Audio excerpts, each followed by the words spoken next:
Quel était le nom de Jésus avant de venir sur terre? Cette question, intrigante et chargée de profondeur, nous amène à réfléchir sur quelque chose qui transcende le temps et l'espace. Jésus-Christ est le nom que nous connaissons, mais avait-il déjà une identité avant de naître à Bethléem? Dans la Bible, nous sommes présentés à un Christ éternel qui existait avant la création du monde. Mais quel était son nom? Comment a-t-il été identifié? Ce sont des questions qui suscitent non seulement notre curiosité, mais aussi notre foi. Après tout, comprendre qui était Jésus avant son incarnation est fondamental pour comprendre la grandeur de sa mission et l'éternité de son essence divine. Alors, embarquez avec nous dans ce voyage spirituel pour en découvrir davantage sur les noms et titres qui révèlent qui il était avant de devenir homme. La réponse à cette question peut nous surprendre, nous inspirer et apporter une nouvelle perspective à l'histoire du Sauveur. Prêt à explorer les mystères de l'éternité, alors allons-y. Lorsque nous lisons le premier chapitre de l'Évangile de Jean, nous tombons sur l'une des descriptions les plus profondes et mystérieuses de Jésus avant sa venue sur terre. Au commencement était la parole, et la parole était avec Dieu, et la parole était Dieu. Jean 1:1. Ici, Jésus est identifié comme la parole, ou logos. Dans le grec original, un terme chargé de signification théologique et philosophique. Mais qu'est-ce que cela signifie exactement? Le concept de verbe va bien au-delà d'un simple mot ou d'une expression. Il désigne une réalité éternelle et active, la manifestation de Dieu dans la création et la communication avec l'humanité. La parole n'est pas seulement un nom ou un titre, mais une description de la fonction de Jésus avant son incarnation.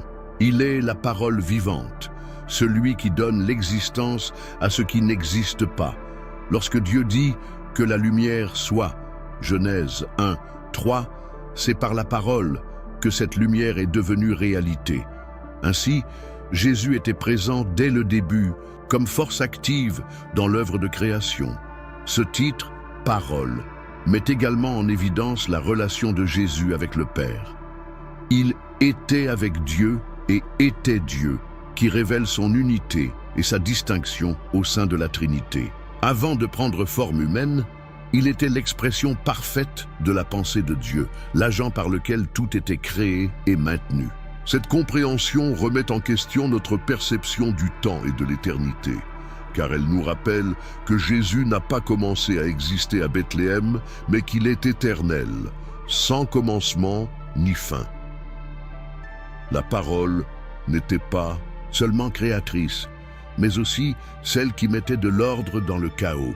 Dans le monde antique, le logos était compris comme la raison ou la logique qui organisait l'univers. En se référant à Jésus comme à la parole, Jean déclare qu'il est le centre de toute existence, le principe qui soutient la création. Cela nous aide à comprendre que son identité ne se limitait pas à ce qu'il ferait sur terre, mais qu'il possédait déjà une nature divine avant son incarnation. Un autre point essentiel est que la parole est révélatrice. À travers lui, Dieu se fait connaître. Avant même de naître homme, Jésus était déjà le lien entre le Créateur et sa création, le pont qui amène la compréhension et la réconciliation. C'est pourquoi il est appelé la lumière des hommes. Jean 1:4, car son essence illumine les ténèbres de l'ignorance spirituelle et révèle la vérité divine. Enfin, en méditant sur Jésus comme parole, nous sommes amenés à contempler son humilité. Lui qui était le Verbe éternel et tout-puissant a choisi de devenir chair, d'habiter parmi nous et d'expérimenter les limites humaines. Cette décision ne diminue pas sa gloire, mais l'amplifie, montrant que la parole non seulement crée et révèle, mais aussi aime et se donne. Ainsi, le titre « Parole » résume la grandeur de qui était Jésus avant de venir sur terre, la parole éternelle de Dieu, créateur, soutien, révélateur et rédempteur. Un mystère aussi profond qu'inspirant. Bien avant la création du monde, Jésus a été identifié dans les Écritures comme le Fils bien-aimé de Dieu. Ce titre révèle non seulement une relation, mais aussi une position d'honneur et de proximité avec le Père. Dans plusieurs passages bibliques, nous trouvons Dieu déclarant ouvertement combien il aime et prend plaisir dans le Fils. L'une des expressions les plus connues est celle du baptême de Jésus, lorsqu'une voix du ciel proclame « Celui-ci est mon Fils, bien-aimé en qui j'ai toute mon affection ». Matthieu 3, 17.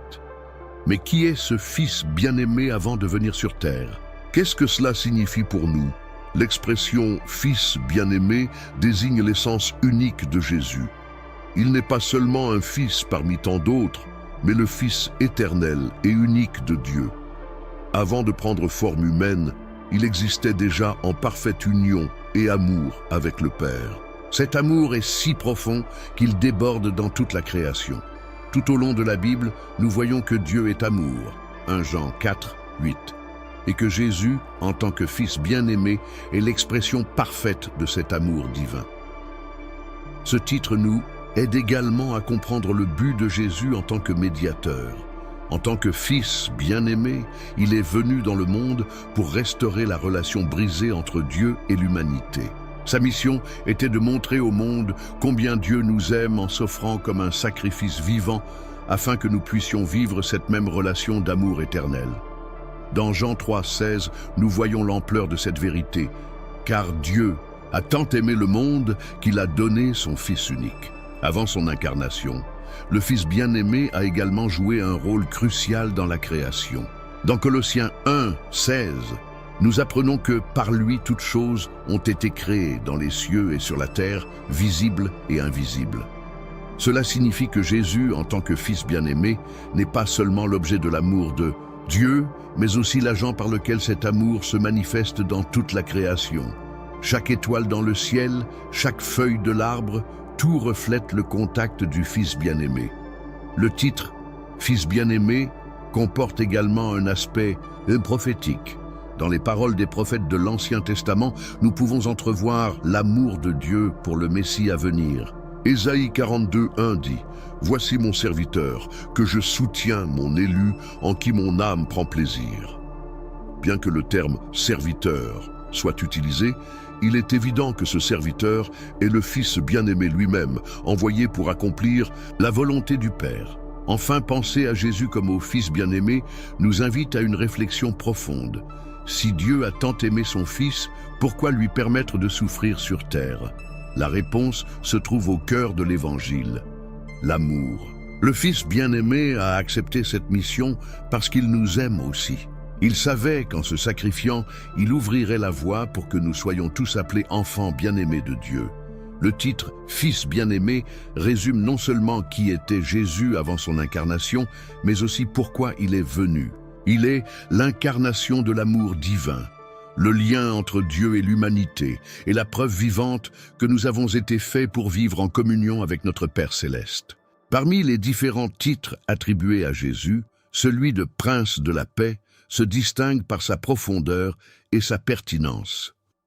Avant de venir sur terre, il était déjà identifié comme celui qui apporterait la réconciliation entre Dieu et l'humanité, et entre les hommes. Le prophète Isaïe avait annoncé sa venue des siècles plus tôt en disant « Car un enfant nous est né, un fils nous est donné, et la domination sera sur son épaule. Il sera appelé Conseiller merveilleux, Dieu puissant, Père éternel, Prince de la paix. » Ésaïe 9, 6. Mais que signifie être le Prince de la paix avant son incarnation? Comment ce titre reflète-t-il votre mission éternelle? Premièrement, il est important de comprendre que la paix qu'offre Jésus ne se limite pas à l'absence de conflit. C'est une paix qui transcende la compréhension humaine, une réconciliation complète entre le Créateur et sa création. Même avant son incarnation, Jésus était déjà le pont entre le ciel et la terre. Il est décrit comme celui qui était avec Dieu, Jean 1, 1, le médiateur de la nouvelle alliance que Dieu a conçue pour sauver l'humanité. La paix qu'il apporte est la restauration d'une relation brisée par le péché. En tant que prince de la paix, Jésus reflète également l'ordre divin dans la création. Dans Colossiens 1, 17, nous lisons qu'il est avant toute chose, et en lui toute chose subsiste. Cela signifie qu'il a non seulement créé l'univers, mais qu'il le soutient également par sa parole et sa puissance. Le chaos que nous voyons dans le monde est une conséquence de la chute de l'homme, mais avant cela, tout a été créé en parfaite harmonie par lui. Son identité de prince de la paix est directement liée à son rôle de soutien et de restaurateur de cette harmonie. Un autre aspect important de ce titre est sa relation avec la justice. Dans Ésaïe 32, 17, nous apprenons que l'effet de la justice sera la paix. Cela signifie que la vraie paix ne peut exister que là où règne une justice parfaite, ce que Jésus, en tant que roi divin, personnifie. Avant de venir au monde, il régnait déjà comme prince de la paix dans un royaume céleste, où il n'y avait aucune place pour la corruption, l'égoïsme ou le mal. Ce royaume céleste est le modèle du royaume qu'il a promis d'instaurer sur terre, un lieu où la justice et la paix s'embrassent. Psaume 85, 10. Le titre « Prince de la paix » évoque également la victoire de Jésus sur les puissances des ténèbres. Avant son incarnation, il avait déjà autorité sur toute la création et les forces spirituelles. Sa venue dans le monde n'avait pas seulement pour but d'apporter la paix au sens humain du terme, mais aussi de vaincre les forces qui causent la division et la destruction. Dans sa nature éternelle, il est le guerrier divin qui lutte pour apporter la paix ultime. Enfin, considérer Jésus comme le prince de la paix nous met au défi de vivre selon ses enseignements. Il nous appelle à être des artisans de paix, Matthieu 5, Matthieu 9, et à vivre en harmonie les uns avec les autres. Avant même sa naissance à Bethléem, il nous avait déjà préparé un chemin pour expérimenter cette vraie paix qui ne se trouve pas dans le monde, mais en lui. Le titre « Prince de la paix » résume la mission éternelle de Jésus, réconcilier, restaurer et régner dans la justice. C'est une invitation à tous à trouver le repos en sa présence et à participer au royaume de paix qu'il offre depuis la nuit des temps. Jésus est connu comme la lumière du monde, un titre qui transcende sa vie terrestre et désigne son essence divine avant l'incarnation. Dans Jean 8, 12, il déclare lui-même « Je suis la lumière du monde. Celui qui me suit ne marchera jamais dans les ténèbres, mais aura la lumière de la vie. » Cette lumière n'est pas seulement physique, mais spirituelle, représentant le pouvoir d'éclairer le cœur et l'esprit des êtres humains. Avant de venir sur terre, il était déjà cette lumière éternelle qui émanait de la présence de Dieu. Dans la création, nous voyons le reflet de cette lumière divine, lorsque Dieu a dit « Que la lumière soit » Genèse 1, 3. Jésus, en tant que parole, était l'agent de cette création, la source de lumière qui ordonnait le chaos.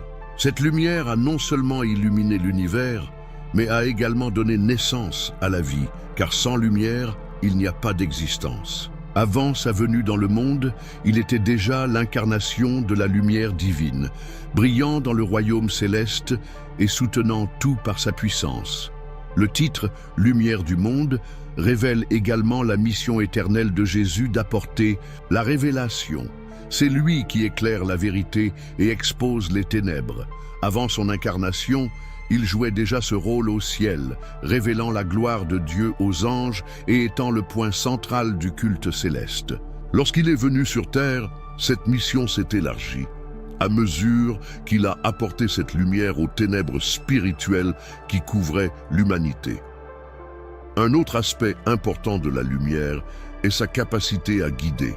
Dans l'Ancien Testament, Dieu guidait le peuple d'Israël à travers une colonne de feu pendant la nuit. Exode 13, 21. Ce feu représentait la présence de Dieu, mais il était aussi le reflet de la lumière éternelle qu'est Jésus. Il a toujours été le guide divin, tant au ciel que sur terre, conduisant les enfants de Dieu sur le chemin de la justice et de la vie éternelle. Avant son incarnation, la lumière de Jésus était vue prophétiquement.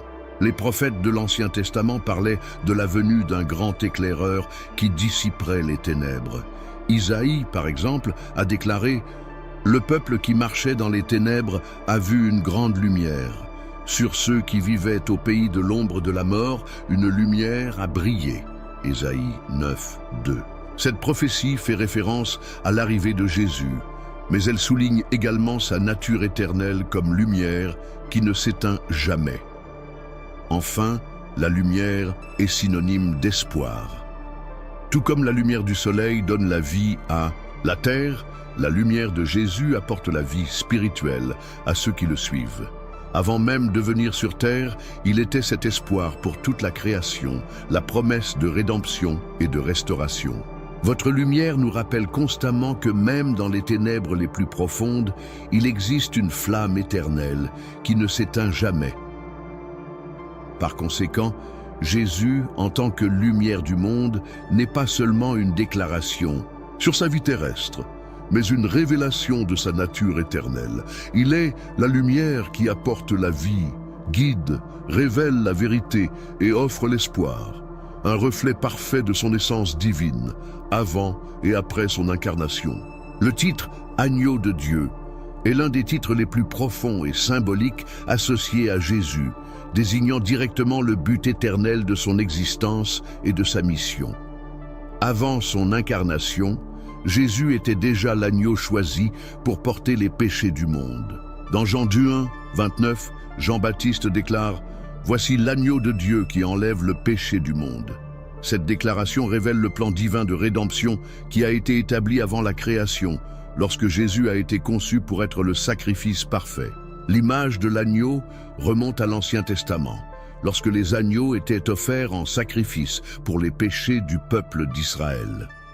Dans l'Exode, nous voyons le rôle crucial de l'agneau dans la Pâque juive, lorsque son sang était utilisé pour protéger les Israélites de la dernière plaie en Égypte, Exode 12, 13. Cet événement était un symbole prophétique de Jésus, dont le sang serait versé pour nous protéger de la damnation éternelle.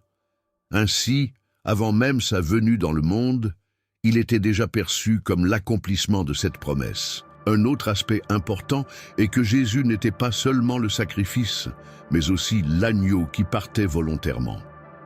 Dans le livre de l'Apocalypse, il est décrit comme l'agneau immolé dès la fondation du monde. Apocalypse 13, 8. Cela signifie que le plan de sa mort et de sa rédemption n'était pas quelque chose d'improvisé, mais faisait partie du dessein éternel de Dieu. Il a choisi, dans sa nature divine, de se donner par amour de l'humanité avant même que le péché n'entre dans le monde. Le titre « Agneau de Dieu » met également en valeur la pureté de Jésus. Un agneau sans défaut était requis dans les sacrifices de l'Ancien Testament, et Jésus, en tant qu'agneau parfait, a vécu une vie sans péché.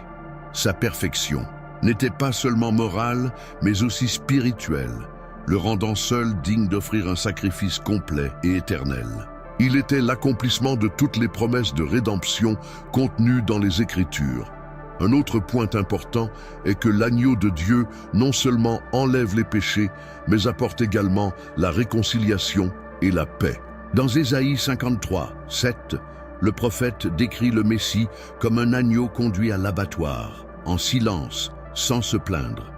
Cette image montre son humilité et son obéissance au projet du Père, non pas comme un personnage vaincu, mais comme un vainqueur qui transforme la douleur en gloire. Enfin, le titre « Agneau de Dieu » nous enseigne l'amour inconditionnel de Dieu. Jésus savait qu'être l'agneau signifiait souffrance, rejet et mort, mais il a accepté cette mission pour nous. Son sacrifice est la preuve définitive de l'amour de Dieu pour l'humanité, un amour qui nous invite à vivre dans la gratitude, la sainteté et la réconciliation avec lui.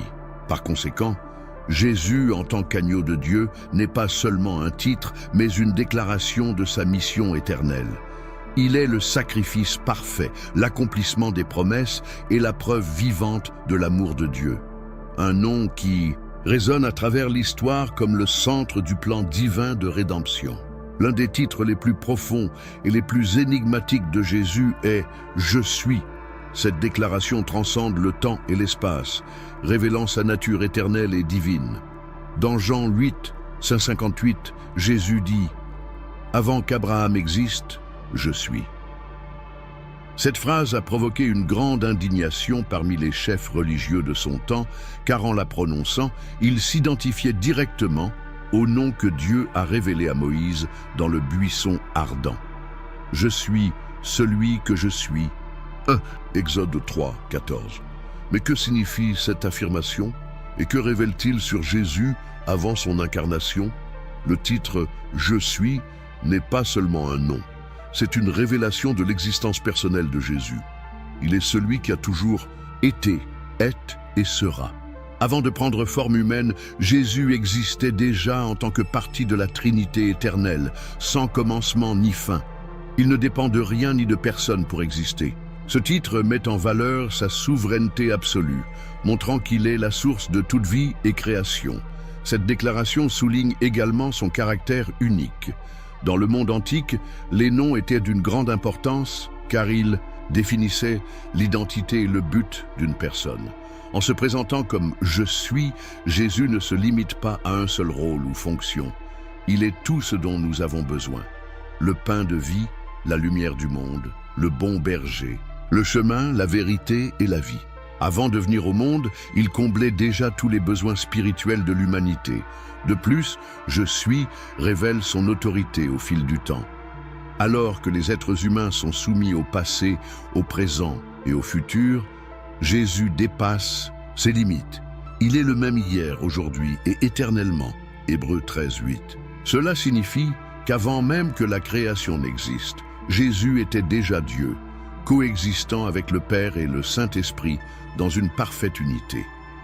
Un autre aspect important est que le titre « Je suis » reflète la proximité de Jésus avec l'humanité.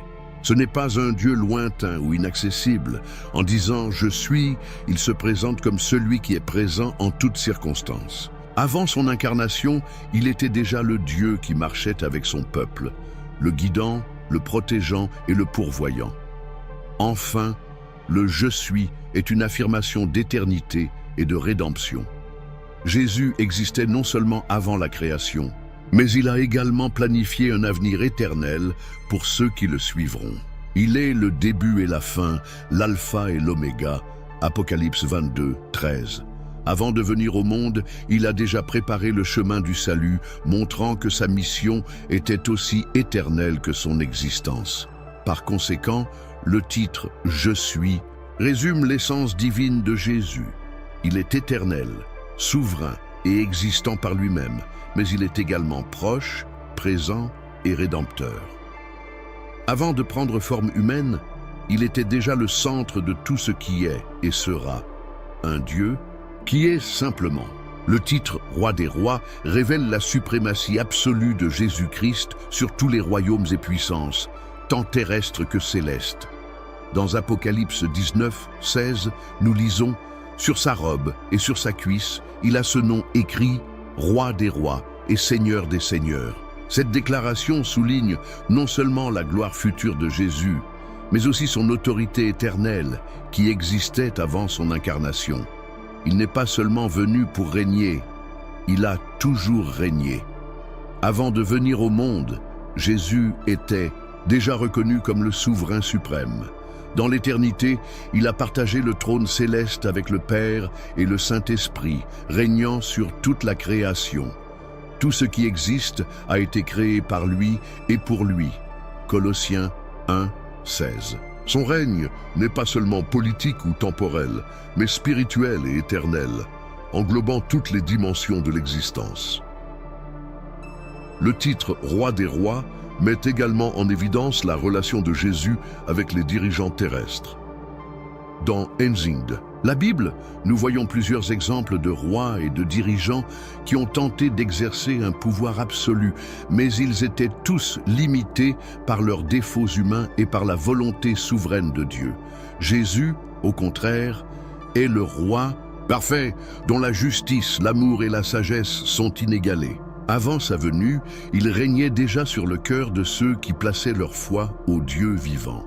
Un autre aspect important est que Jésus, en tant que roi des rois, est le lien qui unit le ciel et la terre. Dans l'Ancien Testament, le Messie était prophétisé comme celui qui apporterait un royaume éternel. Daniel 7, 13, 14.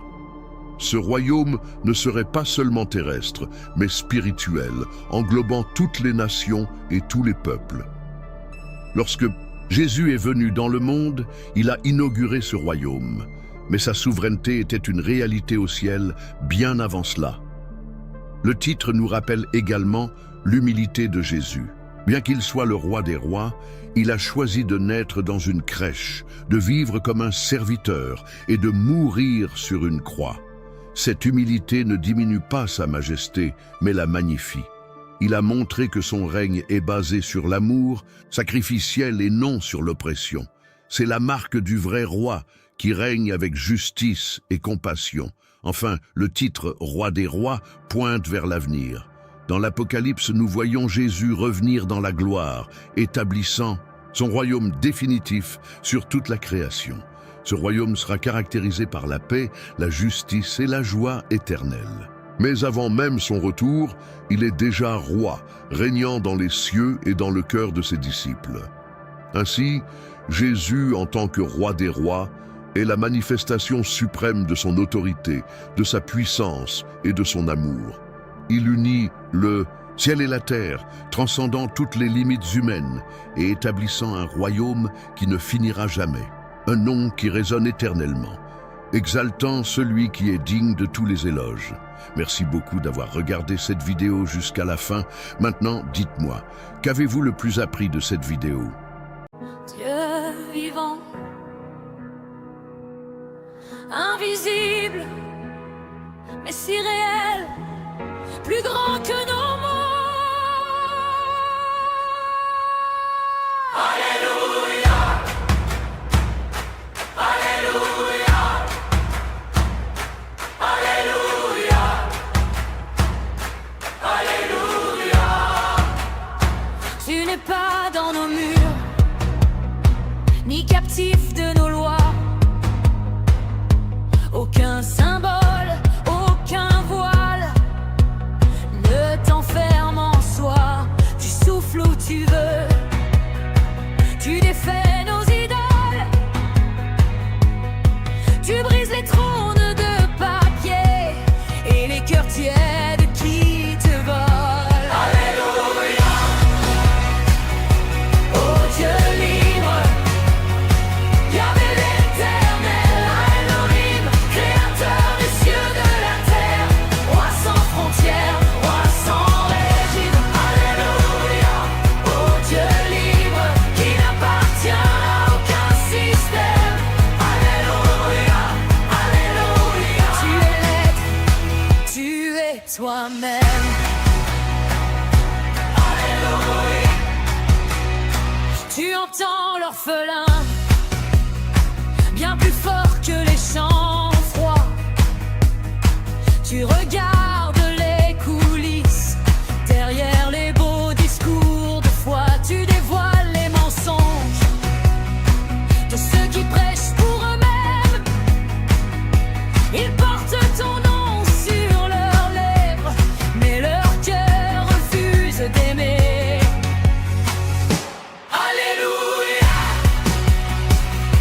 oh Dieu libre, Yahvé l'éternel, Elohim, créateur des cieux, de la terre, roi sans frontières, roi sans régime. Alléluia, oh Dieu libre, qui n'appartient à aucun système. Alléluia, Alléluia. Tu es l'être, tu es toi-même. Tu méprises les religieux fiers, leur orgueil sous des habits sacrés. Tu relèves les humbles en larmes, tu donnes ta paix au cœur brisé. Et tu rendras justice aux innocents, tu jugeras les violents, les faux rois. Feu dévorant pour les méchants, lumière douce pour ceux qui croient.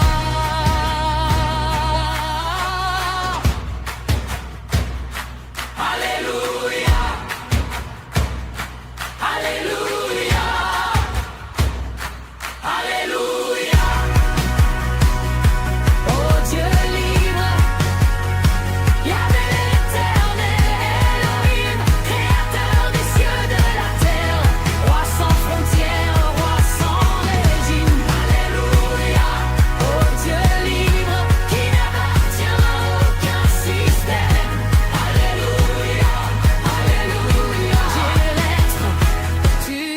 toi-même.